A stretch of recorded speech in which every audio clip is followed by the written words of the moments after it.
Black Bottle. I bet that the vast majority of you out there have probably heard of this, but I bet there's a lot of people watching this that probably have never actually tried it.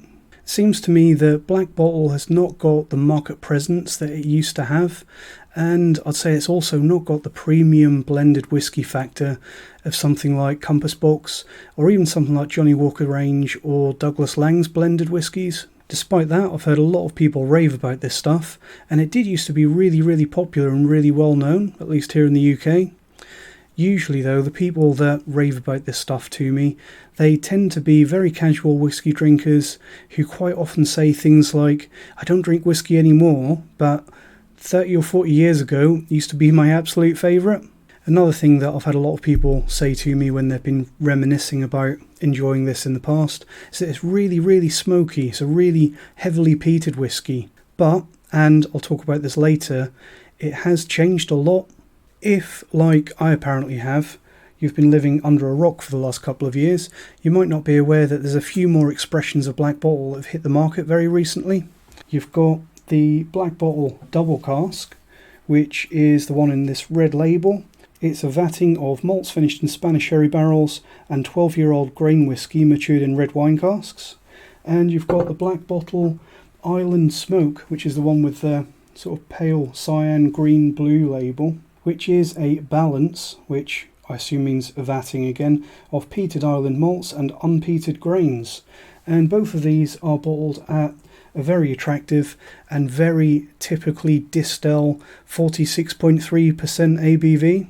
There is also a 10-year-old expression of Black Bottle, but sadly that one is a little bit more pricey, but is still at the 40% that you get the standard Black Bottle in.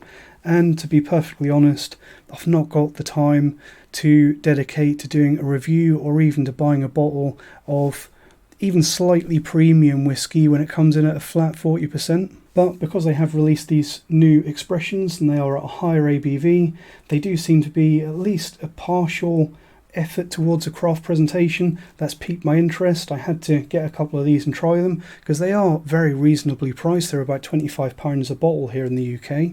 But for this review, I'm not going to be looking at these yet. I'm going to take an initial look at the one that started it all, the original Black Bottle.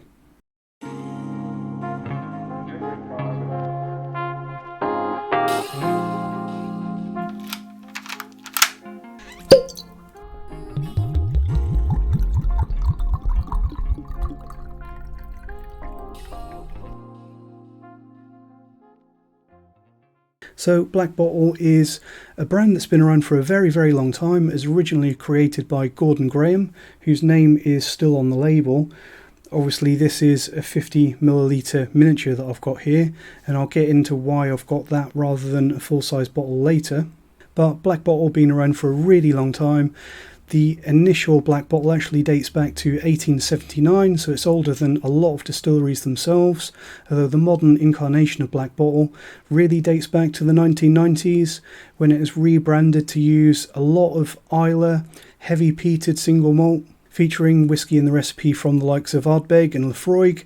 And I personally think, I haven't had these vintage bottles from the 1990s, but I think that this period is probably responsible for the huge number of people that remember this whiskey fondly. And a very smart move on behalf of Distell to resurrect this label, this brand of blended whiskey under the Black Bottle name that so many people have such fond memories of, because I'm sure all of those memories and all of that word of mouth from people who remember the previous expressions probably sells a lot of bottles. The current bottling and the current recipe as we know it now that you can buy in the shops now really comes from the rebrand in 2013, and that was a massive change to the recipe that goes into this whiskey.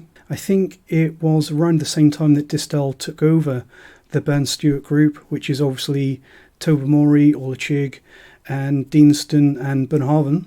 And when they took over and they did this rebrand of Black Bottle, they changed it to a recipe that contains, we're told, Islay, Highland and Speyside malts, as well as grain whiskey. In my opinion, they haven't done a horrendous job, but I do think that the modern recipe is very heavy on Bunhaven and very light on peat. If you ask me, it's gone from this legendary smoky whiskey to a more run-of-the-mill, more pedestrian standard blend.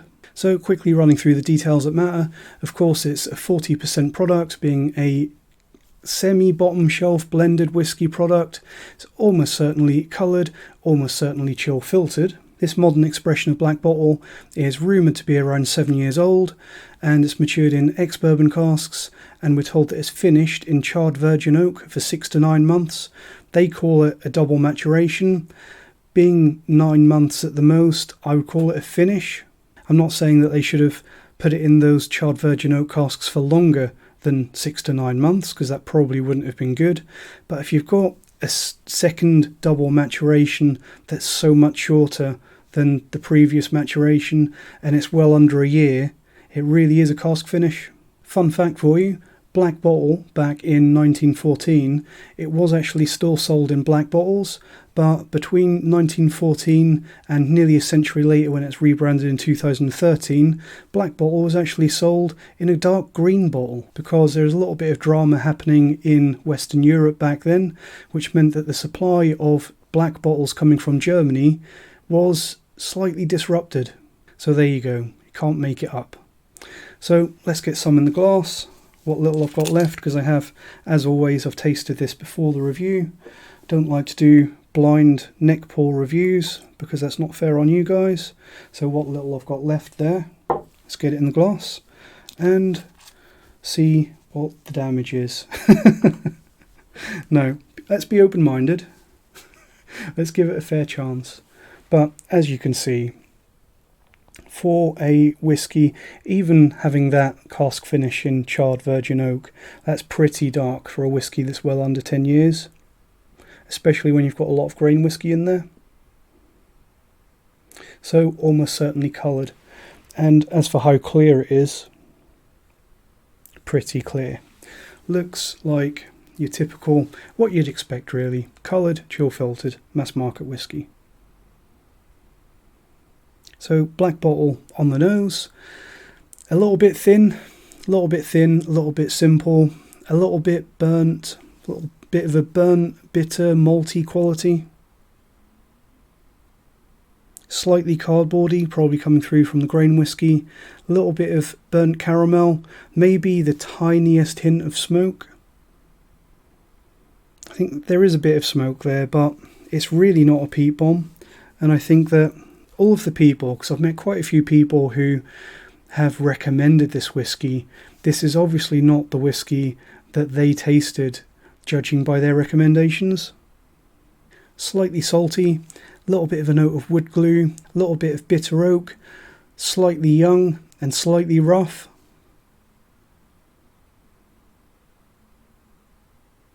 So, all in all, tiny bit of peat there, a little bit of maltiness, but does come over as a little bit lacking. Let's see how it tastes. So on the palate, again quite thin, a little bit of oak spice, a little bit of weak gingeriness, probably coming through from that charred virgin oak. Slightly salty, a little bit of a caramel note, slightly bitter, and a little bit bland. Gonna have one more sip and look at the finish.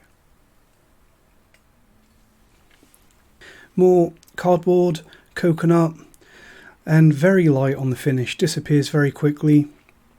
Almost nothing left except a vague bitterness and probably just enough maltiness to remind you that you're drinking something that was at one point barley.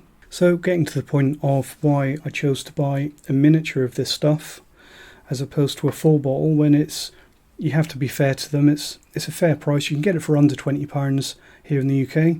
It's because I don't particularly like this stuff. I only really bought the miniature because I wanted to do a full run of the series, obviously minus the 10-year-old, which at 40% I'm not going to humour, but I wanted something to compare these guys to, which is probably going to be a subject of my next review. But as for the standard Black Bottle, I've had a couple of bottles of it over the last 10 years. And to be honest, I didn't think it was amazing back then. It was probably slightly better when I first tried it. It was kind of your standard what you'd expect for a semi-decent blended whiskey. But I do think that things have gone slightly downhill, which is a little bit sad, because I remember 10 years ago trying this and thinking it was a fairly decent standard blend. And there were a lot of people saying that it had gone badly downhill even back then. These days I'd say it's not really even a decent basic blend, and I probably wouldn't even recommend this even if it was cheap. As for a grade, I'm going to give this one an E+, tempted to go as high as a D-, but really no further than that. I'd say that it's really sitting at the border between not great and outright bad. If you've seen a few of my videos, you'll be aware that I'm not above giving a review and even a fairly decent mark to cheap, low-strength whiskies. I think that some whiskies, there is a place in the world for affordable whiskey, and a lot of affordable whiskey, if it's well made, can be perfectly enjoyable, and it has its place in the world, both for people who don't want to or haven't got the opportunity to pay for premium whiskey, and also as a perfectly acceptable change of scenery to anyone that does enjoy their more premium whiskey. Going back to my review of the Bell's original 3-year-old non-age statement basic blended whiskey, I was talking in that video about appreciating younger and cheap whiskies for what they are, especially if they're grain heavy. I think that that is a very underappreciated area of Scotch that a lot of people make the mistake of overlooking, because if you get something like the Bell's original where it's very grain heavy, you can kind of assess it and enjoy it as a top-dressed grain whiskey. Grain whiskey can be very enjoyable if it's well made and well presented, but with this blended whiskey from Black Bottle, it's kind of failing to even do that. I'd say that it's not grain heavy enough to appreciate on its merits as a grain whiskey, and with that virgin oak treatment and what comes across to me as some cheap malted whiskey in the way, it's not really premium enough to enjoy it for the malt content. Whenever I'm looking at these cheap, affordable, economically produced, often blended whiskies, it always makes me think of the Dunning-Kruger effect. So for anyone that's not familiar, Dunning-Kruger principle says that someone who has absolutely no experience in a certain area of expertise, they almost always admit that they know nothing at all. And then you get people that know a little bit, they have a small amount of knowledge, perhaps more than the average person, and some of those people, with their new knowledge, they quite often present themselves as being the grand authority on everything of that subject. And then when you get a little bit past that, when you start to learn a little bit more about a subject, you realise how broad the subject is and how little you know, and your estimations of where you are in the grand scheme of things goes down, and you realise that you're actually still a beginner and you don't know that much. And obviously over time, as you dedicate a lifetime to a field of study, you gradually become a genuine expert. And that kind of double peak graph of rising and falling experience, I always think that a lot of people's whiskey journeys happen in a similar double-peaked fashion. You get your completely uninitiated raw beginners in the world of whiskey, and to them everything tastes a little bit like firewater because they've never had whiskey before, and it's all 10 times stronger than anything they've ever tasted. Enjoyment can be pretty low, and a lot of people never get past that low state of enjoyment. You get your initiated beginners, where they start to appreciate the whiskey, but they're still kind of overwhelmed by all the different flavours in each whiskey and all the massive variety of whiskies out there. It's a massive period of learning, and at that it can be a wonderful time with enjoyment at a really high level, because there's so much to learn and experience. Then you get your fledgling enthusiasts, where people start to become a little bit more selective, and that's the stage of the beginning of diminishing returns for a lot of people, where you find that you might have to spend more money or look that little bit harder for specific whiskey to attain that same level of enjoyment that you used to get from a wide range of things. And then you get to the top level that you can ascend to is basically the old drunk. People who are so familiar with whiskey in all of its forms and styles that they begin to appreciate whiskey despite its flaws, and sometimes even appreciate a whiskey for its flaws because it's that little bit of added character and variety. Obviously, I'm not actually advocating turning into a drunk. Everything in moderation, I mean that seriously. But there really is something to be said for learning to appreciate whiskey at all levels for what it is. And it's absolutely not a gatekeeper issue. It's not something that you have to have been tasting whiskey for years and years to do. Anyone can be open-minded and appreciate more basic and cheaper whiskey for what it is. You're obviously not going to like every whiskey that you try. There's obviously something really wrong if you do, but I think there's definitely merit in giving every whiskey a chance and assessing it and noticing its flaws, studying its flaws and learning something from those flaws. If it's something that you don't like, that's fine, but don't just shut it out. Learn from it and move on. Me personally, it's not something that I do all the time, but I definitely like to appreciate a basic whiskey for what it is.